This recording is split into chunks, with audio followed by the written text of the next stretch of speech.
We would like to be glorified by humans, but humans are like this. Today they will glorify you, tomorrow they will crucify you. That is why you see,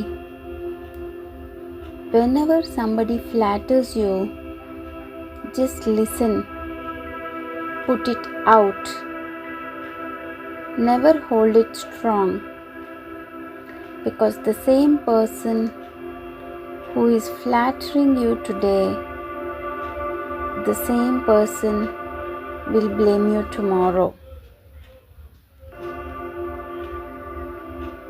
This is the nature of human.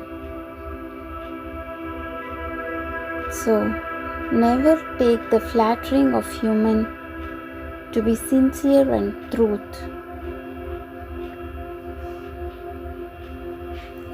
God will glorify you.